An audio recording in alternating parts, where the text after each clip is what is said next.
You're welcome once again. Today, I'm going to be giving you 3 tools that you need to have a happy home. It's possible to have a happy marriage. Everything depends on us. Having a successful home, having a happy marriage depends on the man and the woman because omelette is as good as the eggs. When we are ready to do what we need to do to have a successful home, we will surely experience a successful home. What I used to tell people is that they don't marry in heaven. Now that you are here on the planet Earth and you marry, maybe you have not married, do it right. Do your investigation very well. And now that you are in marriage, do whatever that you need to do to have a successful home. So these 3 tools has power to transform your marriage if you can inculcate it into your marriage. Two of you will enjoy one another. Number one is attention. Yes, attention is important. You remember that before you marry, two of you have time for one another. You give each other attention. Continue it in marriage. Don't be too fond of each other. Don't be tired of each other that you don't have time for your partner. Again, your partner needs you and you need your partner. Attention to a woman, it's as if the air that we breathe in. Women need attention in every area of our lives. Attention is very, very important to a woman. When you give your partner attention, it shows that your partner is important to you. So don't prioritize phone, work, or other person above your partner. When you do like that, it makes your partner to feel lonely and isolated. And before you know it, there begin to be a gap between the two of you. It will reduce the bond because why? Your attention and everything now is either on phone, is either on your work or another person out there. And you should know that that person is not your spouse. So you pay attention when your spouse is speaking. When you do like that, it shows that you respect your spouse and you have the interest of your spouse at heart. And this one make your spouse to feel loved and to feel valued. Everyone, both man and a woman in a relationship, want to be feel loved or valued in a relationship. So number one things to feel loved and valued in a relationship is to give each other attention. I know that you are busy. Everyone is busy. Not that 24 hours you will carry your spouse on your head. But that time that you are at home, that you are with your spouse, make it a quality one. Don't be only the time that you want to have intercourse with your spouse. That's the only time that you have time for one another. It's not good. So you must create time for balance between your home and your work. Don't replace the love for your spouse. Don't replace it with loneliness. Don't let your spouse be in marriage and still lonely, please. So please start paying and giving attention to one another.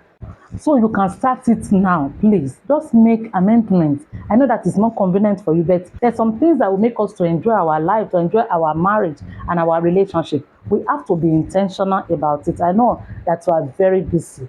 So if you don't know how to balance this thing, you just be a public success and private failure. You won't know that you are the one that doesn't know how to balance the two together. When you come back from work, have time for your partner. The first 20 minutes, give it to the members of your family. That is how to do it. Your spouse is more important than your business, than your work. Don't tell me that we need money. Yes, at times there are some things that money cannot buy. So treat your spouse as your biggest client. That's what I'm saying. Have time for one another. Attention is the way of saying to your spouse, I see you, I love you, all these things. If you don't give your spouse attention and you are giving attention to other person outside, you give attention to your work or to your phone, it's a sign of immaturity. It is fine. It just means that it just shows the level of your maturity. And marriage is for matured man and a woman. Because how can you have your spouse there? You don't have time for your spouse, but you have time for other people outside. It shows that you are not mature. I don't think that those people will not respect you inside their hearts. They can even be the one taking your time. If the way you treat your spouse, the way you treat your family member can even give you favor in the presence of your boss. They will know that you are a responsible somebody, that you don't take your family for granted. It shows that you are reliable and they will like to do business with you more. Give your spouse attention. It has a way, it can make a huge difference in your marriage. And number 2 key is the key of affection. Oh, yes, everybody loves affection. That is why we marry. The level of your affection towards your spouse is the thermometer of the relationship. And this one is the one that indicates the satisfaction level. The affection that you give to your spouse shows the satisfaction that you will receive from your spouse. There is a correlation between affection and satisfaction in any relationship. Affection is the glue that keeps the couples glue, and also is the balm that smoothens things over. When it's as if there's a rough edges, affection is the one that will smooth things over. Affectionate touch during disagreement can reduce the stress. There is a way you will touch one another during disagreement that there's something it will reduce the stress and can also help both partners feel validated and understood. High level of affection within a relationship provide positive emotional and physical benefits. Affectionate touch promotes good health by lowering blood pressure. And this one will increase the oxytocin, you understand, which is the love hormone. So you express affection through touch, through tones, and through words. You can call your spouse from work. Don't be too carried away with work that you don't have time for the members of your family. Your old age, you will be lonely when you retire from that work. And by that time, your partner can go to abroad. Maybe your wife can go to abroad to go and do omugo. And she will be there forever. They will say, the wife left the man. They will know that when they were together, when they were younger, that were just cohabiting. Because what you sow into your marriage, you will reap it. It's from both sides. And number 3 tools is the tools of appreciation. Don't take your partner for granted. Learn to appreciate your partner for any little thing. Appreciation is how we feel valued in a relationship and how we show our partner that we depend on them, that all their efforts and everything, we didn't take it for granted. Lack of appreciation is one of the cause of dissatisfaction in marriage.